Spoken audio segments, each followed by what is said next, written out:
Merhaba, kanalıma hoş geldiniz. Bugün sizlere her evde bulunan temel malzemeleri kullanarak kahvaltılık pratik tarifler hazırladım. Ek olarak sadece süzme yoğurt aldım. Farklı videolar olmaması adına tüm kahvaltılık tarifleri tek bir videoda toplamak istedim. Zeytin, reçel, şarküteri ya da yumurta gibi kahvaltılıkları koymadım. Sadece kahvaltıda kullanabileceğimiz tarifleri ve sunum alternatiflerimi paylaşmak istedim. Bunların hepsi zaten bildiğimiz tarifler aslında. Sadece sunumlarını farklı yapmaya çalıştım sizlere de fikir olsun diye. Bitmiş hallerini göstermek için ben hepsini bir masaya koydum ama size bu çeşitlerin hepsini aynı anda yapın ya da böyle bir kahvaltı idealdir, aynısını hazırlayın demiyorum kesinlikle. Bu tariflerin arasında damak zevkinize uyanları seçip deneyebilirsiniz. Belki bir pazar kahvaltısında ya da pandemi biterse kahvaltıya misafir geldiğinde yapabilirsiniz. Şimdi ilk tarifimiz olan krep bohça ile başlayalım. Bir karıştırma kabımın içerisine 2 tane yumurta ve 2 su bardağı sütümü alıp güzelce çırpıyorum. Karışım pürüzsüz bir hale gelene kadar. Daha sonra üzerine 2 su bardağı un ve tuz ekleyeceğim. 1 çay kaşığı kadar tuz kullandım. Karışımın kıvamı gözüme biraz koyu geldiği için daha sonradan yarım su bardağı su ekledim.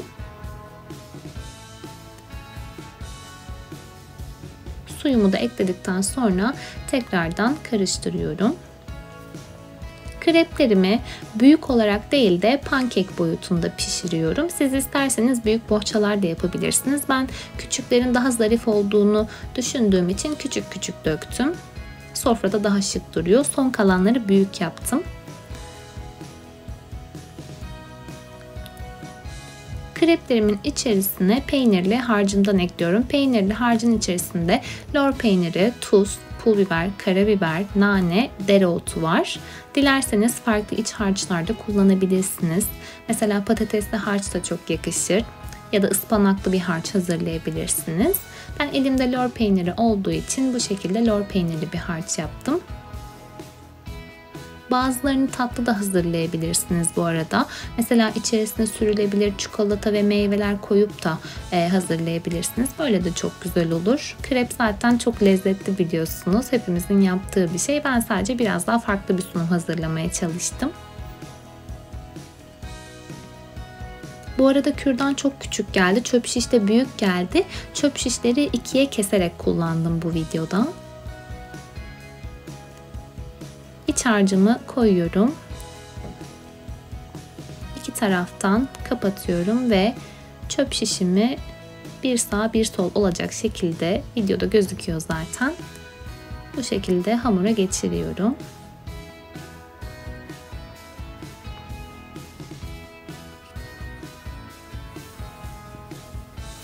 Servis tabağına aldıktan sonra kenarlarına kırmızı biber takmıştım bir de.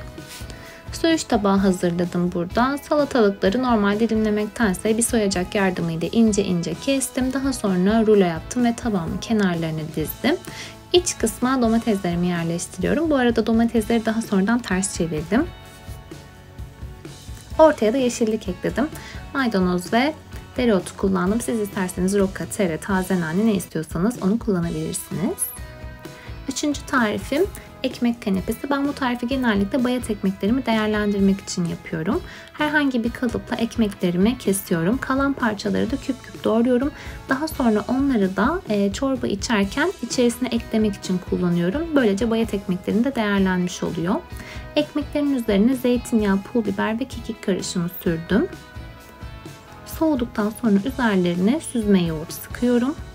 Diğer küpleri de kavanozların içerisine koyup buzdolabına kaldırıyorum. Dediğim gibi çorba servisi yaparken yanına mutlaka o küçük ekmeklerden de koyuyorum. Hem çok lezzetli oluyor hem de bayat ekmekler değerlenmiş oluyor. Eğer elinizde süzme yoğurt yoksa sarımsaklı yoğurdu bıçakla sürerek de kullanabilirsiniz ya da labne de kullanabilirsiniz. Burada ekmeğin soğuk olması önemli. Sıcak olursa süzme yoğurt erir. Üzerlerine daha sonra kızarmış patlıcan ekleyeceğim. Yarım patlıcan kullandım. Patlıcan şart değil. Elinizde ne varsa kullanabilirsiniz. Biber, kabak ya da farklı bir sebze kızartması da olur. En sona domates sos ekledim. Şimdi biber kızartması tabağı yapacağım. Jülyen doğradığım biberlerimi kızarttım. Bir sıra kırmızı biber, bir sıra yeşil biber olarak tabağıma alıyorum. Sarı biber de kullanabilirsiniz. Ortada kalan boş kısma yazdan hazırlamış olduğum domates sosunu ekledim. İçerisine sarımsak ve baharatlar da koydum. Tabaktakiler soğuduktan sonra kenarına süzme yoğurt sıkıyorum. Eğer süzme yoğurdunuz yoksa burayı sarımsaklı yoğurtla da yapabilirsiniz. Böyle şekil almaz ama kaşıkla böyle ince bir şerit olacak şekilde sarımsaklı yoğurt da koyabilirsiniz. Bu arada ben burada süzme yoğurdumun içerisine tuz ve sarımsak da ekledim. Spiral patates kızartması yapacağız. 3 tane haşlanmış ve iyice ezilmiş patatesin içerisine 3 yemek kaşığı süt, 1 tane çırpılmış yumurtayı koydum. Güzelce karıştırıyorum. Yarım çay bardağı nişasta ve 1 yemek kaşığı galeta unu koydum. Burada önemli olan püf noktası patatesin içerisinde büyük parça kalmaması. Çok iyi ezmemiz gerekiyor. 2 farklı pişirme yöntemi göstereceğim. Birincisi bu şekilde yağlı kağıdın üzerine sıkarak pişirmek.